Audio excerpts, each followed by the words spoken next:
Good morning guys! For today's video, nandito po ako para ipakita sa inyo yung aking ginawang short tutorial para sa mga gustong mag-TikTok affiliate na wala pang 1,000 followers. Ayan guys, ang una natin gagawin, pupunta muna tayo sa ating mga Play Store para i-download natin ang TikTok Shop Seller Center. Kailangan nating meron yan. Ito ay para sa mga wala pang 1,000 followers. Kailangan nating mag-create or mag-download ng TikTok Shop Seller Center.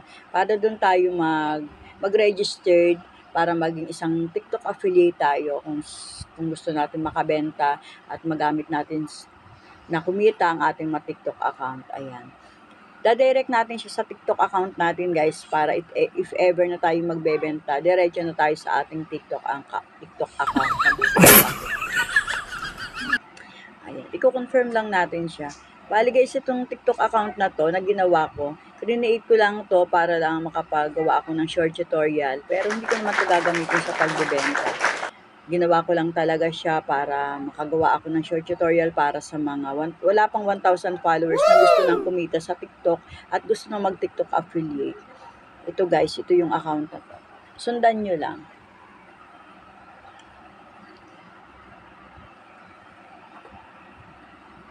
Walang imposible guys pag gusto natin kumita. Ayan, ilagay lang natin dyan yung ating updated or latest number na ginagamit sa araw-araw.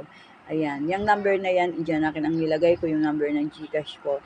Yan akin ang nilagay ko diyan sa contact number na pinalalagay ni TikTok dyan sa ating information. Then, send code lang natin.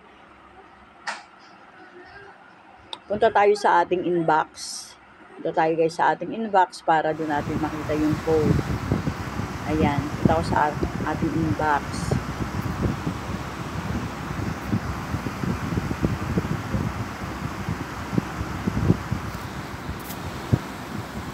Ayan. Hintay lang natin guys, medyo mahina ang signal eh.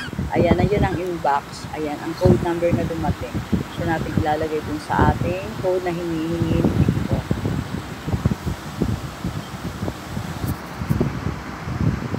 Ayan siya. Pasensya na kayo ha, loading talaga ng loading. Ayan, ayan na. O, diba? Ayan. Start selling na. Dito naman guys, sa susunod natin gagawin, i-fill up natin yung ating documents. Andyan na lahat yung hihingin sa atin ni TikTok, yung documents natin. Kailangan ng documents natin dito guys ay kung same sa valid ID na gagamitin natin. Kung anong i-fill up natin sa hinihingi ni TikTok, same din dun sa valid ID na ilalagay natin dito.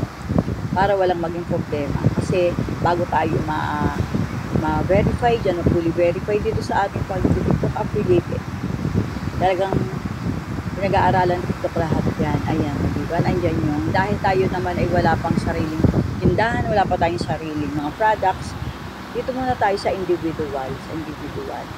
Ayan, tapos search lang natin yung ating TikTok name, kung anong gusto.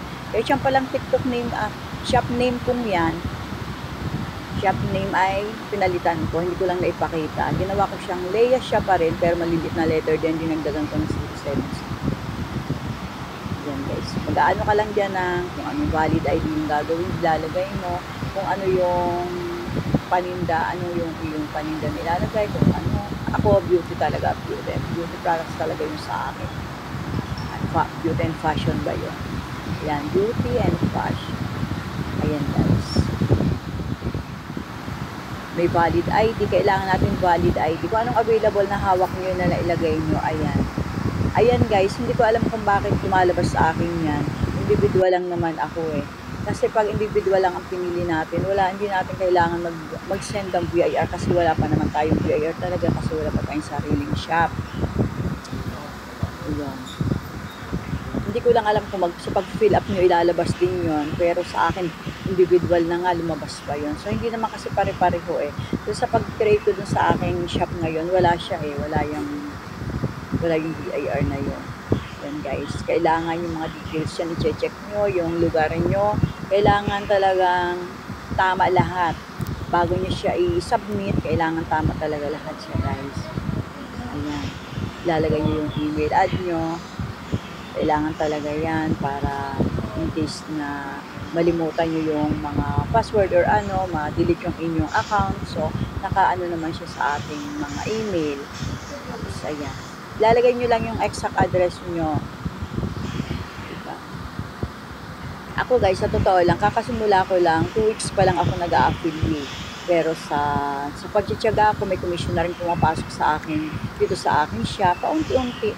Siyempre, nag-start naman talaga tayo sa paunti-unti. Hindi naman natin na-accept na kikita agad tayo ng malaki. Siyempre, step by step lang yan. Hindi pa tayo masyadong kilala.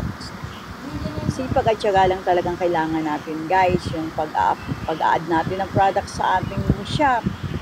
Kailangan natin araw-araw may time tayo doon. Gumawa tayo ng kahit konting maikling video para mag-promote ng products na hawak natin. I-promote natin ibatay sa ating result sa paggamit natin. Katulad ko, yung mga pin-promote ko dito, mga ginagamit ko yan at nakikita ko yung feedback sa akin. No, ayan. I-confirm na natin siya, di ba? I-confirm. Submit muna pala yun. Tapos yan, confirm. Ayan, guys. Ano pa. Pending siya.